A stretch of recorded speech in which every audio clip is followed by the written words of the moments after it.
Plymouth. It is so good today to gather to praise God and hear the story of faith. Once again, we know today is Father's Day, so we come alongside one another celebrating all who have fathered us, continue to have fathered us in the past. We're just really grateful to be together on this day. And it's always awesome when our own Tom Trenney is with us. So Tom? You can clap for it. Why not? So here's the expectation, here's the prayer, that somehow today you experience God, divine life, love and light in the singing and the music and the prayers and the word, some way, somehow, that the Spirit of the living God will speak to you. So pay attention and let us worship.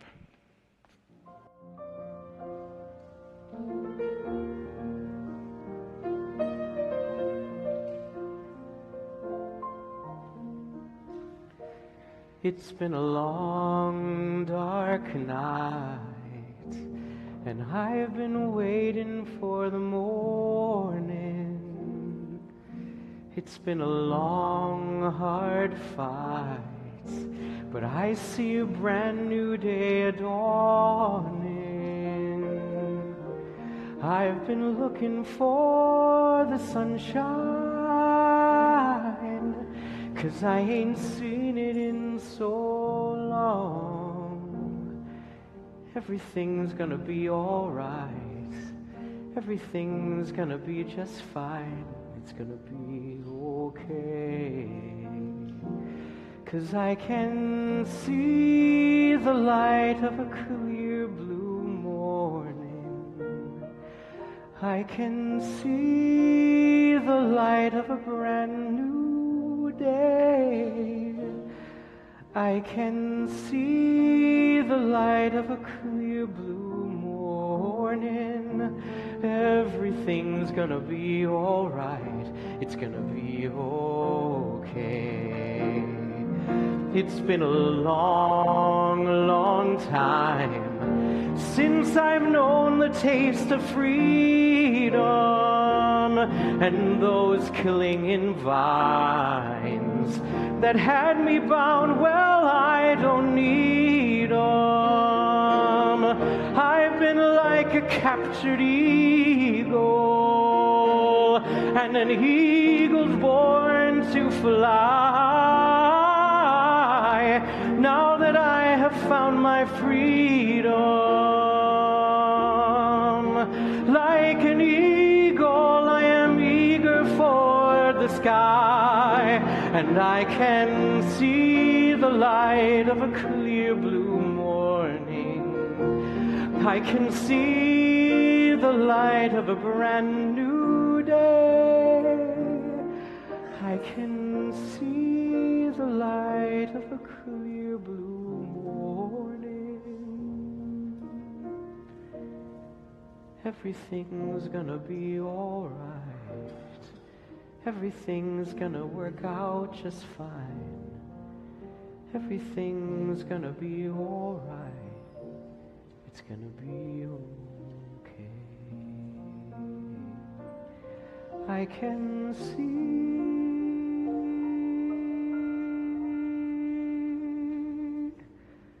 the light.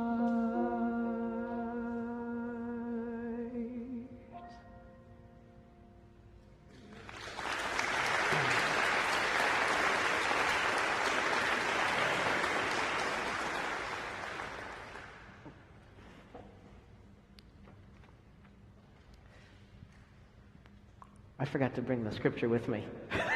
Sorry. I'm not used to having 3 jobs in one day, so.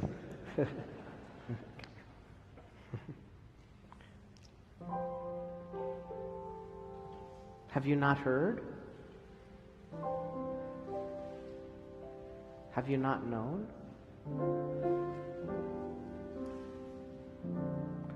The Lord is the everlasting God, the creator of the ends of the earth,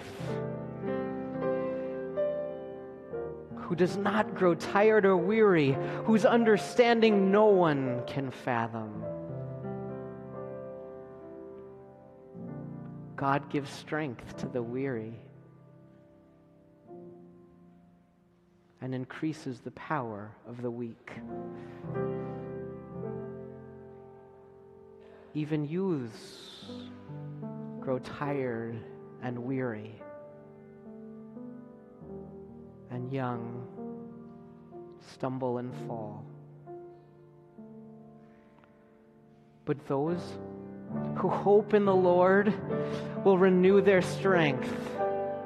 They will soar on wings like eagles. They will run and not grow weary.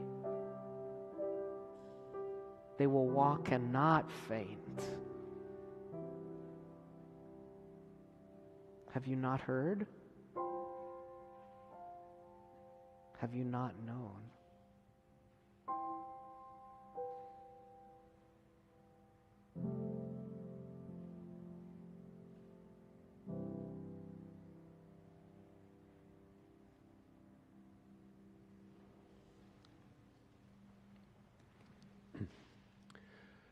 Door County, Wisconsin, is a beautiful peninsula that stretches out into Lake Michigan. It is my happy place. My parents honeymooned there, and then as a family, we went every summer, and I continued to do that as an adult, so every decade of my life is marked by memories along those lakeside villages in Door County: Fish Creek, Ephraim, Egg Harbor, Sister Bay. When I was 6 years old, I had just received my first real baseball glove. And we're in Door County, and my dad's tossing me a tennis ball so I can get used to it. And I said, I'm ready for a real baseball. And so he took a real baseball, threw it lightly, but it bounced right off the glove into my eye. My first real shiner. I was so proud. I walked around Fish Creek like a war veteran that week. When you have a shiner and you're a young boy, it just feels good. When we would vacation there, my dad had been a college quarterback, and we vacationed with his former fullbacks family, and we'd sit on the porch of the cabin, and I would listen to them talk about old football stories, and it was the best. I caught my first real fish in Door County. I was somewhere around 7, and I used to fish, like 5 and 6, I'd fish the little river by my house in Des Moines, Iowa, but would just bring in catfish. Those aren't real fish. They're like weird creatures, catfish. In Door County, I caught my first one with real scales. Every decade I can remember. I remember as an adult, in my early 40s, I met my dad there. He had now metastatic cancer and was dying, and he wanted to throw the football. And we found a little park in Fish Creek, and I ran routes as good as a 41-year-old could run routes. And, this guy had cancer, and he's throwing tight spirals and hitting the mark.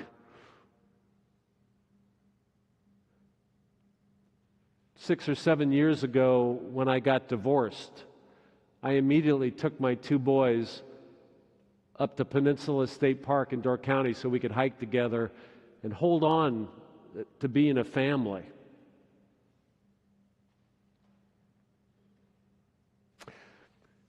So last week, I went to Door County to visit my 88-year-old mother. You see, she had retired to her happy place. She loved Door County, so she retired there. Good strategy.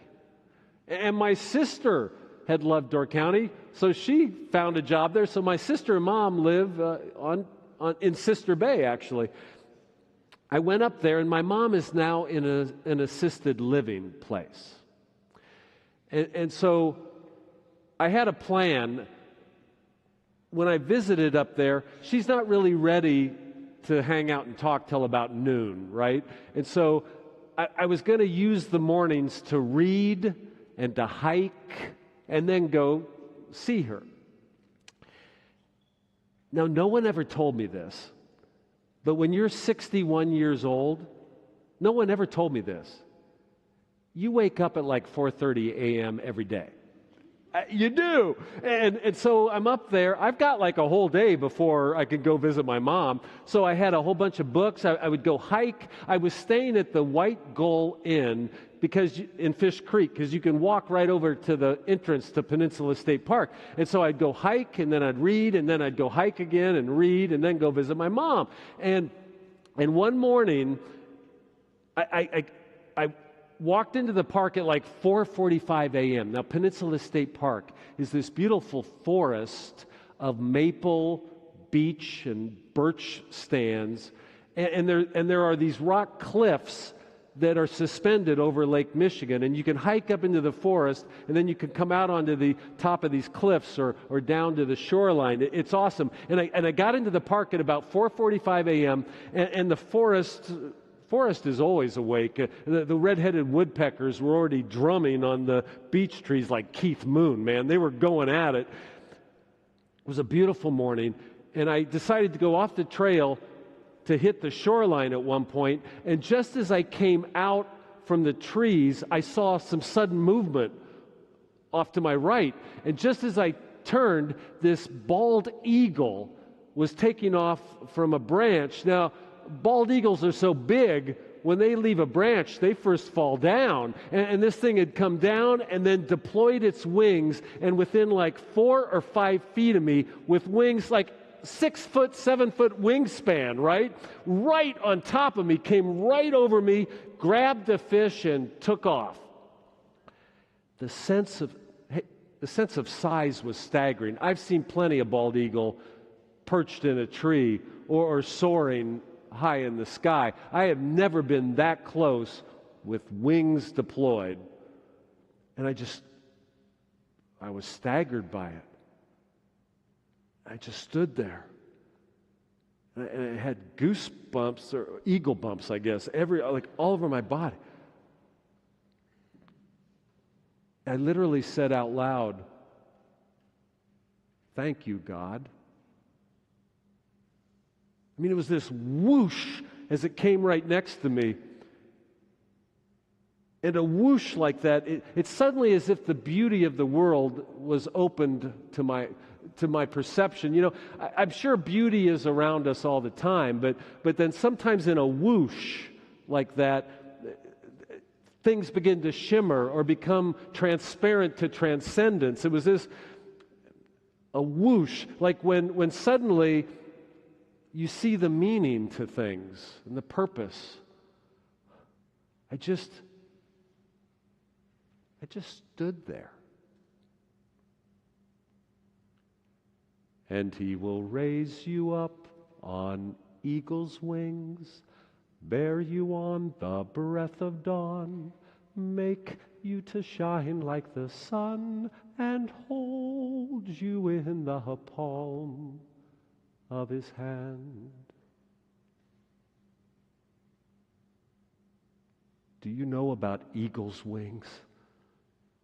I mean, they're amazing. The intricacy of what is an eagle wing even flummox scientists. An eagle wing. So an eagle has this massive keel bone across the pectoral region, but as it moves out into the wings, the bones become hollow. And get this, there are 7,000 feathers on a bald eagle, and in the wings there are 3 different types of muscles that connect to every feather that unites them to the bone, and they're organized in these guilds, or they call them feather tracts, and somehow beyond our imagination, an eagle can control individual feathers to slightly alter their angle as an eagle is soaring and catching the updrafts. And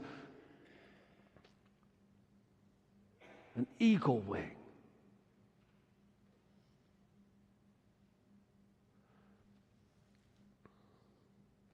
So Isaiah chapter 40, you heard Tom speak it to us. You have it in your hand. It's a whoosh. It's it suddenly, it comes out of the first 39 chapters in Isaiah are grueling. It's all about judgment and about how the people have sinned, and we're being punished because of our sin, and those first 39 chapters are a hard go, and then suddenly in chapter 40, whoosh, it says, have you not heard? Have you not known? That God is our everlasting God, that God will help you soar upon eagle's wings. The whoosh appears in chapter 40. I know you've had some whoosh moments in your own life when you suddenly see things, they seem right. You see the beauty. But you know, if you're going through a hard time or you suffer with depression, it's easy to begin to think there's not going to be another whoosh. But God, our everlasting God, has created our world to give you some whooshes. It will happen again. It's God's grace. It will happen again.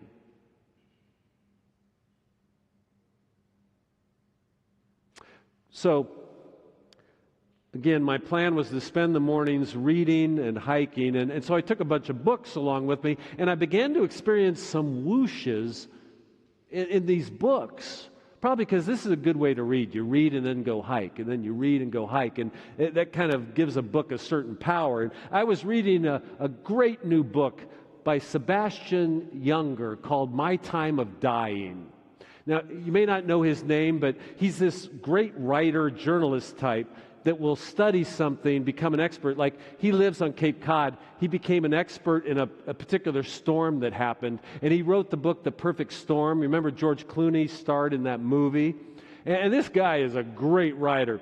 And usually I read experts, like an expert theologian or an expert philosopher, but they're not necessarily good writers. Well, this guy, though, is a great writer that becomes an expert in something and then writes about it. And he was writing about his time of dying. He begins by sharing some experiences where he almost died. He was embedded with a unit in Afghanistan. And for a good writer like that to describe a firefight where you almost die, I mean, it's harrowing. And then he shared a story. He was a surfer. He shared a story of being caught under a big, cold Atlantic wave. And he's caught in the washing machine, and you don't know what's up or down. And you don't know whether you can hold your breath. And I've been caught in the churn in Laguna Beach, and you get so disoriented, you don't know if you have the breath to hold it. The next set of the waves coming, and the way he describes this is like wildly intense. But then he moves on in this book to describe his time of dying. He was living on Cape Cod in a rural cabin with his wife. They were out hiking, and he began to experience a whole range of symptoms, disorientation and shortness of breath, and he couldn't figure out what he was experiencing, and somehow they got back to the cabin. They called an ambulance, but it was going to take an hour, and when the ambulance got there, he had kind of recovered a little bit, and the ambulance guys looked at him and said, you know, you're a 52-year-old guy, you're dehydrated. That's what always happens on a hike. Just drink some water. And they're about to take off. And his wife says, hold on. This guy never complains. You're taking him right now. And thank God she saved his life. He coded in the ambulance on the way back. They were able to revive him. They get into the hospital. Now, he's a writer, and the way he writes about this, they don't know what's happening to his body, but suddenly all the doctors begin to panic, and they realize it's an internal bleed. He's bleeding out. But then you got to find the bleed, and he studied all the medical procedures that we've developed over the past 20 years to find an internal bleed. And the way he's writing about this, and the heroic doctors that researched all this and developed tools, and suddenly the doctors are having to open him up, and you have to move a lot of organs because it turned out it was a pancreatic artery, an aneurysm, so it had burst, and he's bleeding out deep inside, and they're moving all the organs, and he's actively dying. They don't think they can save him. And he writes at one moment, his father suddenly appears next to him, His father had died long before. And he describes this near-death experience, and his father's welcoming him into some other realm, and the way a writer can talk about this. Now, Sebastian Junger is not a believer. He doesn't believe in God. He does not believe in God. He's like a full-on atheist. He's a rationalist, but he experienced that there is something more. And he doesn't really have words for it, but he's a writer. So the way he doesn't have words is even amazing. He suddenly realized it was a whoosh for him. There's something more. And I started having a whoosh reading this book. They saved him barely. He coded twice. And the way he could describe this whole, it's a good book. It's a whoosh. I actually had another whoosh in a book that I didn't think I would ever read. It's by a Hungarian diplomat to England, and now he's a scholar at a super conservative think tank, and I get so tired of these categories, liberal and conservative, and I don't really like to read someone that like so fully identifies with a category, but I heard that this guy somehow was finding a way to transcend those. I get so tired of this dialectic. It's like every idea is either liberal or it's conservative. Everything about politics is either liberal or conservative, and I had heard that this guy could somehow transcend that. And so it's called The Genius of America. It's a foreigner writing about our country. And indeed, as I'm reading it, at first he sounds like what we would call like a woke leftist. I mean, he's criticizing America for racism and how we treated the indigenous peoples and all. But then he finds some way to move towards what's the genius of America, and he escapes those categories, because really any idea should stand on its own merits, not whether it's liberal or conservative. A good idea is a good idea. And he starts to look at what has been the genius about America, and it's these basic values and virtues. And he talks about equality before the law and freedom and justice. And then suddenly I start to experience a whoosh, because he's saying really that we have to reclaim these basic virtues and values. And virtues aren't liberal or conservative. Virtues are the basic things like self-sacrifice and diligence and generosity and kindness. And if we're going to live as a people with a common purpose, we have to claim again those virtues. And I felt this whoosh, because I'm so tired of our discourse. He was calling us to something higher.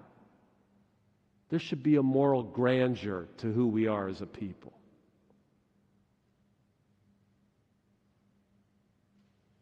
And he will raise you up on eagle's wings, bear you on the breath of dawn, make you to shine like the sun, and hold you in the palm of his hand.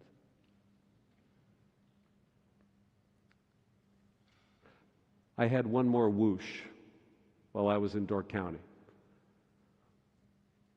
As I was visiting my mom, each day she was regaling me with stories of her childhood. Growing up in Chicago. So her dad was a Presbyterian pastor in Chicago. I never met him, because one Sunday they were at church. My grandmother and my mom, she's a 2-year-old, are sitting in the pew. My grandfather's preaching, and he begins to go into kind of a reverie and starts to lose his balance, and something's clearly wrong. And a doctor sitting on the other side of the sanctuary comes racing up and grabs him in the pulpit as he's collapsing, and they try to get him to the hospital, but he dies. He's a 29-year-old pastor, and he dies. It was an infection that went right to the brain. I knew that part of the story, and I knew the stories then of my mom as a young child growing up with a single mother in Chicago. I tell you, the doctors couldn't save him at the hospital. They walked out, they saw my grandmother, a young mother, and my mom, a 2-year-old, and they told him they couldn't save him. And right there they said, we'll hire you as an administrator. They knew a single mom in the 1930s in Chicago. They offered her a job right on the spot because, I mean, how cool old school is that? And I knew those stories of growing up in Chicago, but I didn't know this part of it. My mom's telling me that some 40 years later, they discovered that doctor in the congregation that raced up to try to save my grandfather, that 40 years later, he's in a nursing home not too far away. And so my mom, now as an adult, and her mom as an elderly woman, they go to this nursing home to see him, and they walk into his room, and they tell him who they are, and he begins to weep. I mean, he just collapses in tears. And he begins to tell them that his whole life he felt guilty that he hadn't done enough to save his pastor. And as he's weeping, my mom and grandmother tell him, "You don't understand. We came here to tell you you are our hero. You did what you could." And as she's telling me this story, I started to experience a whoosh. You see, there may be someone around you that has a false story. You know, we can get caught in these false narratives, and they need you to tell them that they are your hero.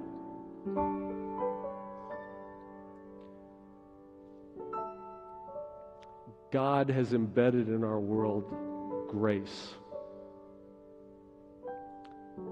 No matter if you're feeling especially low right now, there will be another whoosh. See, have you not known, have you not heard? Our God is the everlasting God. And God will lift you up on eagle's wings.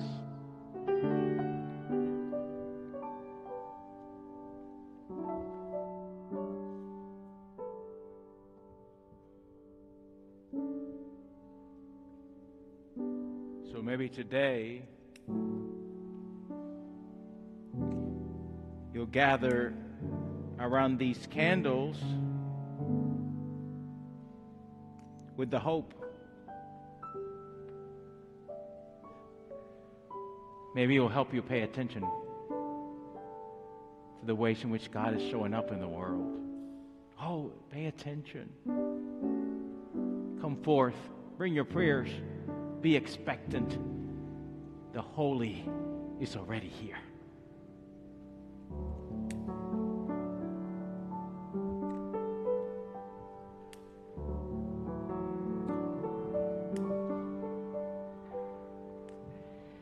You who dwell in the shelter of the Lord, who abide in his shadow for life, say to the Lord, my refuge, my rock in whom I trust, and he will raise you up on eagle's wings. Bear you on the breath of dawn, make you to shine like the sun, and hold you in the palm of his hand.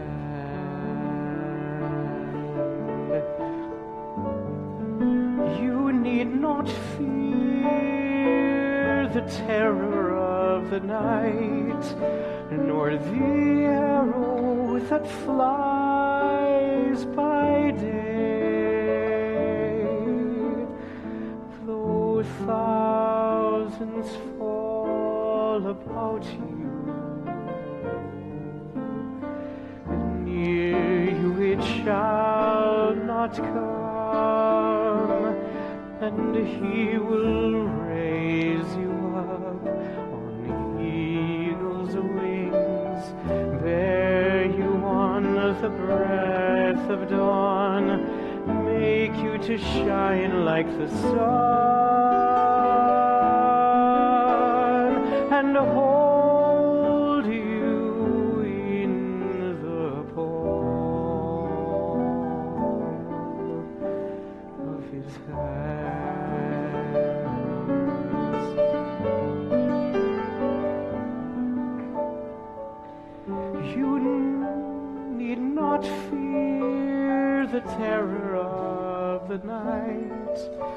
nor the arrow that flies by day,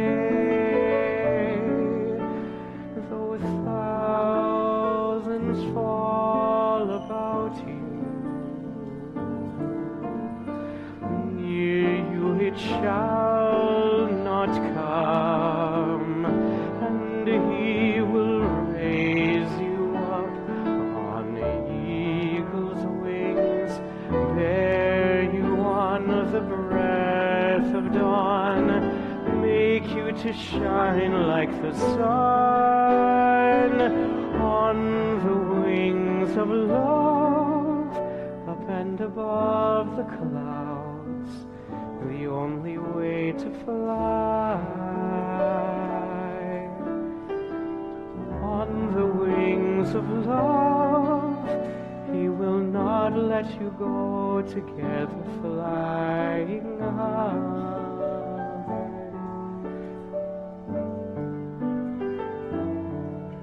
And hold you in the palm of his hand.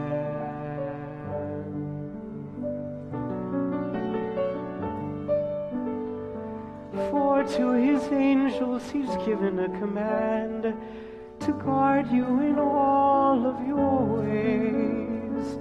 Upon their hand they will bear you up, lest you dash your foot against a stone. And he will raise you up on eagle's wings, bear you on the breath of dawn, make you to shine like the sun, and hold you in the palm of his hand.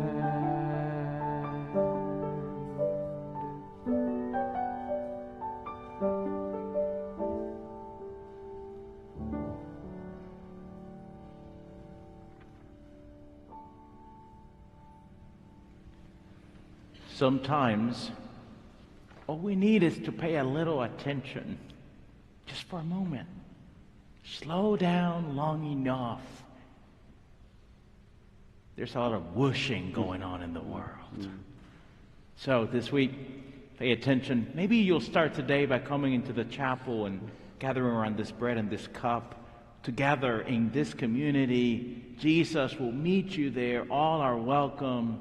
You'll have all you need for this journey of life and faith.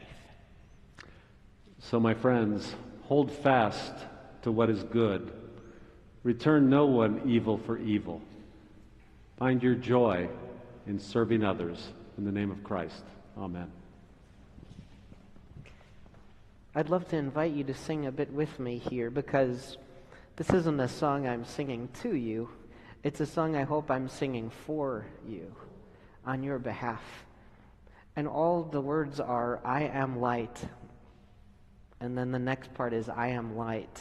And then the next part is, I am light. And so we'll be light together. Indeed, you are.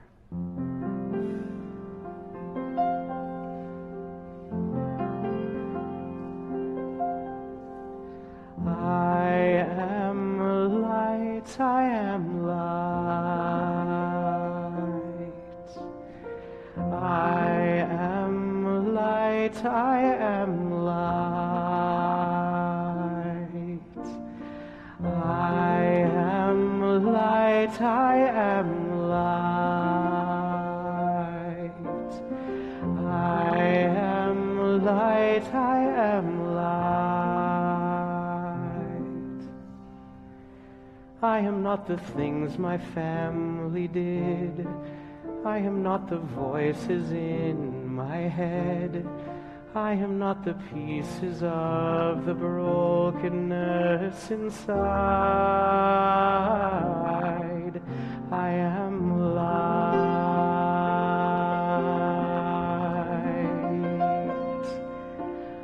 I am light, I am light. I am light, I am light.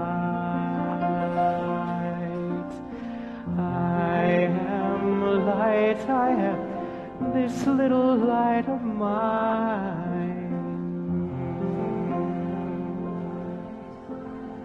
I'm gonna let it shine. I am not the mistakes that I have made, or any of the things that cause me pain. I am not the pieces of the dream I left behind. I am light. I am light. I am light. I am light. I am light. I am light.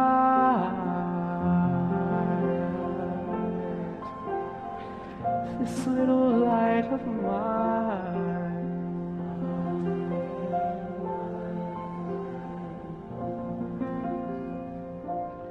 I am not the color of my eyes.